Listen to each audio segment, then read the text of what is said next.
Later tonight, we are seeing ourselves a hockey game between the LA Kings and the Winnipeg Jets. And of course, the biggest idea that is floating around this game is revolving around one player specifically. Pierre-Luc Dubois.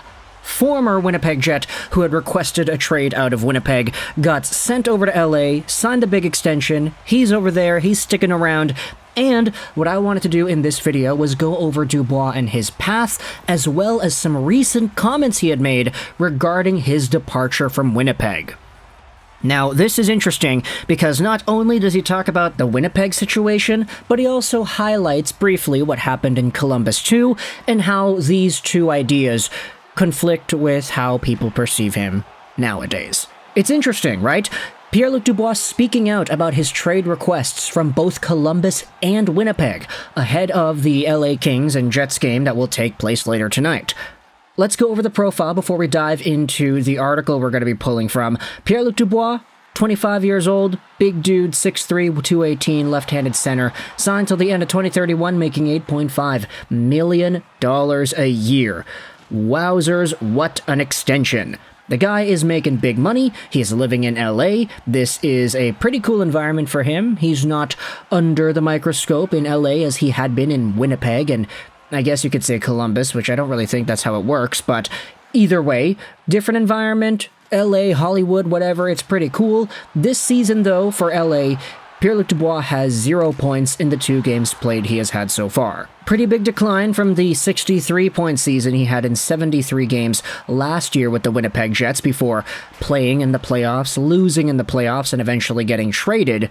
But with that out of the way, we're going over onto the score, because what Kayla Douglas did was she summarized some of the quotes made by Pierre-Luc Dubois from this article published by Murat Ates from earlier yesterday. The Athletic article will be linked in the description if you want to go ahead and read this, as well as the score piece. We're reading from the score because the Athletic is paid for material, and if you don't have a paywall, I don't want to be leaking any of this stuff to the public. But if you go over to this score article, Kings Dubois is okay with criticism after 2 trade requests. I only live once, he says. The quote comes here in the middle of the article. I knew when I asked for a trade from Columbus I would get criticized. He said in an interview, I knew when this situation happened in Winnipeg, I would get criticized. I had to look at it like, do I not want to get criticized but not do what I want to do? Or do I want to get criticized but be happy with my life? Everybody's entitled to their opinion. At the end of the day, it's my life. I only live once, and I only have one career.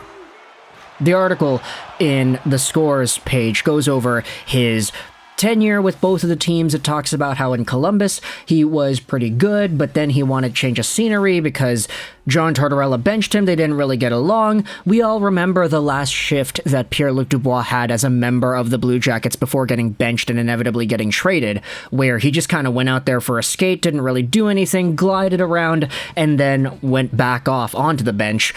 That was a really ugly way to leave, and considering the status of Dubois being a 3rd overall pick that was supposed to be a top-line center and the savior of the franchise in Columbus, it is very understandable as to why a lot of Blue Jackets fans were pretty pissed off with the way Dubois ended off his tenure with that team.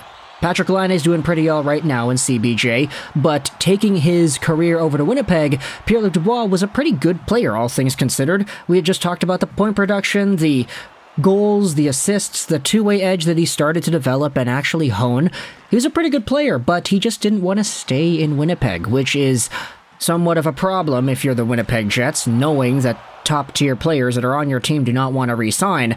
It's why when you have opportunities to actually re-sign guys that are good, you take it and you run. That's what they did with Mark Scheifele and Connor Hellebuyck. But now Dubois got sent over to LA. He is living in... Okay, I don't want to offend anybody here, but I think out of these 3 places, Columbus, Ohio, Winnipeg, Manitoba, and LA, you could probably understand why the latter of the 3 is the most desired place to live in. Pierre-Luc Dubois is a member of the Kings right now, and this article has a few more comments about how everything was misconstrued by those outside of his situation. How Dubois is frustrated by people saying that he doesn't like Winnipeg or he doesn't like Columbus as a city, as locations, how those are misconstrued ideas. A lot of times, people have the mindset that if he did this, it's because he hated that. But it's not like that at all. That's the main thing I would say if you ask me what I wanted people to understand. You can like two things at the same time. You can appreciate two different things at the same time. And I guess what Dubois is alluding to here is that he had nothing against Winnipeg or Columbus as locations, but rather the team situations, the progress of how these teams were going. You could say it was Tortorella and the coaching staff. You could say it was Winnipeg and their cycle of mediocrity and not advancing forward that made Dubois not want to stick around there. But come on. Does anybody really believe that? I mean, there were so many rumors about this guy wanting to go to Montreal, and then wanting to go to other big markets like New York. If not New York, he'd be settled down in LA. Like, these situations are not the best, I would say, in terms of trying to progress your career in the short term. Montreal is in a gosh darn rebuild. The Rangers, sure, they're a great team, but they're getting everybody under the sun. It would be tough to fully break onto that team. LA is in a position where they're kind of in that tweener spot. Who knows if they're going to make the playoffs? I feel like a lot of this does have to do with their location, but Dubois is trying to sugarcoat it and make it seem like it's not. Like, of course, would you rather live in Winnipeg, Manitoba, or LA? You're a multi-million-dollar athlete. You can afford whatever real estate that is that you want. Money is not an issue, so would you rather live in Manitoba or California? Like, I don't know, I don't really think it's all too difficult to process, but the way Dubois is talking about the Winnipeg and Columbus situation, he's making it seem like, yeah, people are misconstruing it. It's not that I don't like those cities, it's just that, I don't know, he doesn't really give a reason, to be honest. After landing in LA, Dubois said he was fully excited for a chance to fully be himself after years of drama and speculation. He has yet to register a point through 2 games with his new club, and his next chance will come against the Jets Tuesday. He's expecting a mixed reaction when he returns to the Peg, but he is still looking forward to the game. It'll be special, I'm sure, Dubois said, per NHL.com's Dan Greenspan. I'm sure some fans will see it a little differently, but for me personally, it will be special. To play against some teammates and friends that I have from Winnipeg, it will be a special game. And so there you go. Do I question what the Winnipeg fans will do whenever Pierre-Luc Dubois touches the puck? No, I think I have a pretty good idea. We all know that the Winnipeg Jets fan base can get very spicy. So, I mean, we'll take a look and see, right? Laine's better, those chants were pretty good. The taunting of the opposing team's players, I would not be surprised if there was a Dubois chant just going around there if Dubois makes a mistake or if he trips or something.